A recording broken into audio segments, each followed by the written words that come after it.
আজ আমি পৃথিবীর সবথেকে একটা নিকৃষ্ট ঘটনা আপনাদের সাথে শেয়ার করতে যাচ্ছি। জানি না ঘটনাটা আপনারা কিভাবে নেবেন, কিভাবে দেখবেন। ঘটনাটা আমার কাছে পৃথিবীর সবথেকে নিকৃষ্ট ঘটনা মনে হয়েছে। আমার মনে হয়েছে ঘটনাটা আপনাদের সাথে শেয়ার করা উচিত। সেজন্য আমি এসেছি আপনাদের সাথে ঘটনাটা শেয়ার করতে, কারণ সব ঘটনাই আপনাদের জানা উচিত। এমন একটা নিকৃষ্ট ঘটনা শুধুমাত্র ক্ষমতায় টিকে থাকার জন্য এই সরকার, এই শেখ হাসিনা সরকার করতে পারে, তাও যেই বাহিনীকে আমরা আমাদের আত্মরক্ষার বাহিনী মনে করি, সেই বাহিনী দ্বারা। দেখুন, ঘটনাটা আপনারা অলমোস্ট জেনে গিয়েছেন, হয়তোবা অনেকে ভিডিওটা দেখেছেন। ছাত্র বৈষম্য আন্দোলনে, যেই আন্দোলনে ছাত্ররা আন্দোলন করছিল, ছাত্ররা তাদের বৈষম্য নিয়ে কথা বলছিল, ঠিক সেই মুহূর্তে কিছু পুলিশ বাহিনী 5 থেকে 6 জন ছাত্রের লাশ ভ্যানে তুলে আগুনে পুড়িয়ে জ্বালিয়ে দিয়েছে। সেই জ্বালিয়ে লাশগুলোকে ছাই বানিয়ে ফেলেছে। তখনও চলছিল খুনিদের বর্বরতা, যেগুলো নমুনা বেরিয়ে আসছে ধীরে ধীরে। একটাবার চিন্তা করুন, সম্প্রতি সামাজিক মাধ্যমে ভাইরাল হওয়া ভিডিওতে দেখা যায় নৃশংসতার খণ্ডচিত্র। কাঠের ভ্যানে কয়েক স্তরে মরদেহ, তার উপর গুলিবিদ্ধ আরো একজনকে ধানের বস্তার মতো ছুটছেন দুজন। যে ছেলেগুলো শুধুমাত্র কিছু দাবি আদায়ের জন্য রাস্তায় নেমেছিল, রাজপথে নেমেছিল, সেই ছেলেগুলোকে নির্মমভাবে হত্যা করে রাস্তায় ফেলে রেখেছে। সেই রাস্তা থেকে কুড়িয়ে একটা ভ্যানে তুলেছে, ভ্যানে তুলে পেট্রোল দিয়ে আগুন জ্বালিয়ে দিয়েছে। আগুন জ্বালিয়ে সেই সন্তানগুলোকে পুড়িয়ে ছাই করে ফেলেছে। এগুলো তো কোনো মায়ের সন্তান, এগুলো তো কোনো বাবার সন্তান, এগুলো তো কোনো বোনের ভাই, এগুলো তো কোনো ভাইয়ের ভাই, আমাদের ভাই। একটা লাশের গাড়ি ছিল দোকানের সামনে, পরে ওই গাড়িতে আগুন দিয়ে দিছে। আগুন দেওয়ার পরে মনে করেন আমরা তো আর এখানে ছিলাম না, ছিলাম বাসা। এমন নিকৃষ্ট ঘটনা শুধুমাত্র বাংলাদেশেই ঘটেছে, শুধুমাত্র ক্ষমতায় টিকে থাকার জন্য। পেরেছে কি ক্ষমতায় টিকে থাকতে? পারেনি, আর পারবেও না।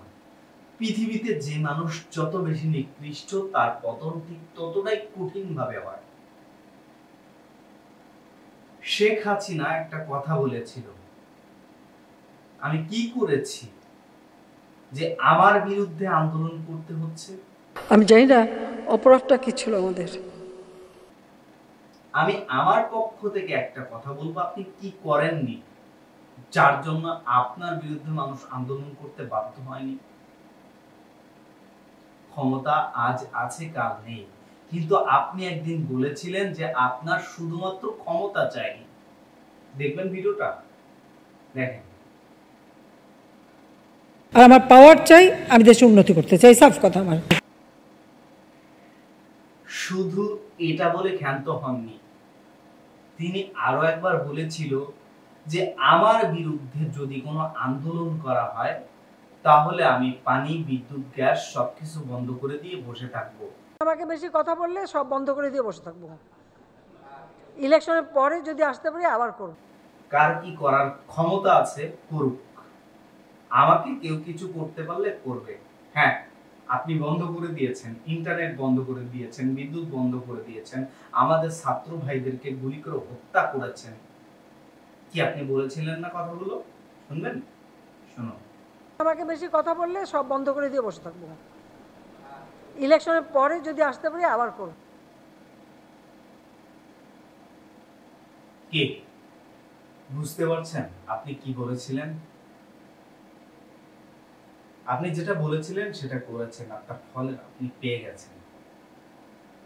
আপনি আরো একটা কথা বলেছিলেন, কি কথা জানেন? আপনি বলেছিলেন মুক্তিযোদ্ধার নাতি নাতনিরা মেধাবী না তো কি রাজাকারের সন্তান, রাজাকারের নাতি নাতনিরা মেধাবী, এটা আপনি বলেছিলেন না? বলেছিলেন কি বলেছিলেন, অথচ সেই আপনি এখন কান্নাকাটি করছেন যে আমি কাউকে রাজাকার বলিনি, তারা নিজেরাই তাদেরকে রাজাকার বলে দাবি করেছে, রাজাকার স্লোগান দিয়েছে, রাজাকার বলে চিল্লিয়ে উঠেছে, রাজাকার বলে আন্দোলন শুরু করেছে। নো, তারা কখনো আগে নিজে থেকে রাজাকার বলেনি, বলেছেন আপনি। তুমি কে, আমি কে, রাজাকার রাজাকার, তোমার বাবা আমার বাবা রাজাকার রাজাকার, তার মানে তারা নিজেদেরকে রাজাকার হিসেবে পরিচয় দিল। আমি তো তাদের রাজাকার বলিনি। ছোট্ট একটা উদাহরণ দিই। পিপিলিকার পাখনা গজায় কখন জানেন? মরিবার তরে। পিঁপড়ার পাখা গজায় মরার সময় আসলে। আপনি একটু বেশি করে ফেলেছেন, আর এই বেশি করার কারণে আপনার ক্ষমতা চলে গিয়েছে। আপনি চাইলে আর একটু নমনীয় হতে পারতেন। আপনি সবসময় চেয়েছেন ক্ষমতা ক্ষমতা ক্ষমতা, আরে আপনার ক্ষমতা তো জনগণ, আপনি জনগণের দিকে তাকাননি। আপনি এবং আপনার এমপি মন্ত্রীরা হাজার হাজার কোটি টাকা এদেশ থেকে পাচার করেছে। আমাদের দেশের ঋণের পরিমাণ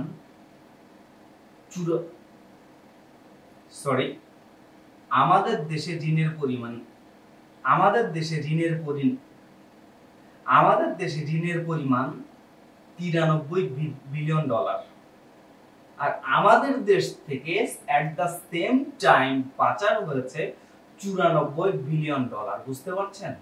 যেটা পাচার হয়েছে সেটার থেকে আমাদের ঋণ 1 বিলিয়ন ডলার বেশি। যদি এই টাকাগুলো পাচার না হতো, আমরা ঋণে থাকতাম না, আমরা 1 বিলিয়ন ডলার লাভে থাকতাম। বুঝতে পারছেন আপনারা কি পরিমাণে টাকা চুরি করেছেন? আপনি বারবার একটা কথা বলেন, কই আপনি তো আপনার ছেলে মেয়ের জন্য কিছু করেননি। আসলে কি কিছু করেননি? যদি কিছু নাই করে থাকেন, তাহলে আপনার ছেলে আমেরিকাতে বাড়ি কিনলো কিভাবে, আমেরিকাতে গাড়ি করলো কিভাবে, আপনার মেয়ে দেশের বাইরে বাড়ি করলো কিভাবে, গাড়ি করলো কিভাবে, আপনি ইন্ডিয়াতে হাজার হাজার কোটি টাকা কিভাবে রাখলেন? একটা ছোট্ট উদাহরণ দেই। একটা কোম্পানিতে যখন দুর্নীতি হয়, ওই দুর্নীতিটা সবার আগে কে শুরু করে জানেন? যে বস থাকে, যে মাথা থাকে, মাথা, সেই মাথা সবার আগে দুর্নীতি করে। আর সেই মাথায় যখন দুর্নীতি করে, তখন তার চারপাশের মানুষগুলো বলে ওঠে আমাদের বস তো দুর্নীতি করছে। তাহলে আমাদের দুর্নীতি করতে সমস্যা কোথায়? আমরা দুর্নীতি করলে তো আমাদের বস কিছুই বলতে পারবে না। তো আপনি যখন দুর্নীতি করা শুরু করে দিয়েছেন, তখন আপনার দলের এমপি মন্ত্রীরা চুরি করা শুরু করেছে, দুর্নীতি করা শুরু করেছে। তো আপনি যদি দুর্নীতি করেন, তাহলে আপনার দলীয় লোকজন কেন দুর্নীতি করবে না? আপনার বাড়ির পিয়ন 400 কোটি টাকার মালিক, সেটা আপনি সংবাদ সম্মেলনে হেসে হেসে বলেছেন। কি আশ্চর্য একটা ব্যাপার। অথচ আমরা সাধারণ জনগণ চাউল কিনি 60 টাকা, 80 টাকা, 90 টাকা, 100 টাকা, তেল কিনি 200 টাকা, 250 টাকা। মাছের বাজারে গেলে, তরকারির বাজারে গেলে কোন তরকারির ওজন 100 টাকার কমে না।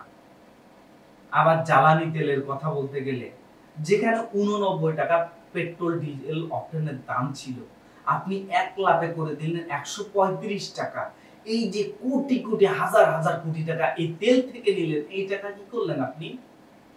এই যে আমাদের বিদ্যুৎ, আমরা যে বিদ্যুৎ চালাচ্ছি, প্রতি মাসে আমাদের থেকে বিদ্যুৎ বিল নেওয়া হয়, কিন্তু ভারতীয় কোম্পানি আমাদের কাছে নাকি 2000 কোটি টাকা বকেয়া ঋণ পাচ্ছে বিদ্যুতের। এই বিদ্যুতের টাকা আপনি কি করেছেন আমাদেরকে বলেন? খেয়ে ফেলেছেন? আমাদের কাছে তো টাকা পান না, তাহলে আপনার কাছে কেন বিদেশ টাকা পাবে বলেন? এবার কথা আসি পুলিশের কথা। আমাদের দেশের পুলিশ বাহিনীকে আপনি বানিয়ে ফেলেছেন বাংলাদেশ আওয়ামী পুলিশ লীগ। ওদের প্রত্যেকের স্টিকারে নৌকা লাগানো আছে পুলিশ বাহিনীর। আপনারা যারা সাধারণ দর্শক আছেন, তারা খেয়াল করলে বুঝতে পারবেন পুলিশের স্টিকার লাগানো আছে নৌকার। পুলিশ বাহিনীর হাতে এত দামি অস্ত্র কেন? কেন পুলিশ বাহিনীকে গুন্ডা বাহিনী বানানো হলো? শুধুমাত্র ক্ষমতায় টিকে থাকার জন্যই তো। আজকে যদি আমাদের দেশের পুলিশ বাহিনীর হাতে শুধুমাত্র একটা লাঠি থাকতো এবং জনগণকে শুধুমাত্র ঠেকানোর ক্ষমতা থাকতো, কোনো প্রকার আঘাতের ক্ষমতা যদি না দেওয়া হতো, তাহলে আমাদের এতগুলো ভাই এই ছাত্র আন্দোলনে মারা যেত না। এই জন্য আমি দেশবাসীকে, বর্তমান অন্তর্বর্তীকালীন সরকারকে বলবো যে আমাদের দেশের পুলিশকে সংস্কার করুন। আমাদের দেশের পুলিশের হাতে কোনো প্রকার অস্ত্র থাকবে না, কোনো অস্ত্র দিবেন না, তাদের ভালোভাবে অস্ত্রের ট্রেনিং করান, কিন্তু তাদের কাছে কোনো অস্ত্র থাকবে না। তাদের কাছে থাকবে শুধুমাত্র একটা লাঠি এবং তারা থাকবে শুধুমাত্র জনগণের সেবক, জনগণের পূজক। জনগণকে পুজো করবে তারা। তারা জনগণের দিকে চোখ রাঙিয়ে কথা বলতে পারবে না। ম্যাডাম, শেখ হাসিনা আপনি আরো কত কিছু বলেছেন, আমি সবগুলো ভিডিও একের পর এক দিচ্ছি, আপনি একটু দেখে নেবেন। আপনাকে কি কারণে মানুষ এত অপছন্দ করে দেখুন। যার যা কিছু আছে শত্রু মোকাবেলা করতে হবে, নিজের জীবনের মায়া ত্যাগ করে, পরিবার, সংসার, বাপ মা সবকিছু ছেড়ে দিয়ে দেখুন, কষ্ট বুকে নিয়ে তো ফিরে আসতে এদেশের মানুষের জন্য। এখানে আমার তো কোনো চাওয়া পাওয়া নেই। আমি তো আমাদের ছেলে মেয়ের জন্য কিছু করিনি, শুধু তাদের লেখাপড়া।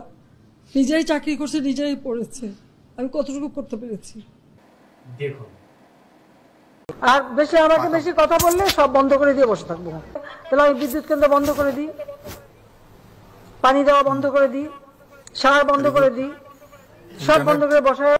একটা জিনিস কি জানেন, একটা দেশে সরকারীয় দলীয় পদে টিকে থাকতে হলে সবার আগে নমনীয় হতে হবে, জনগণকে ভালোবাসতে হবে, জনগণকে দিতে শিখতে হবে, চুরি করা কম করতে হবে। চুরি করা যাবে না।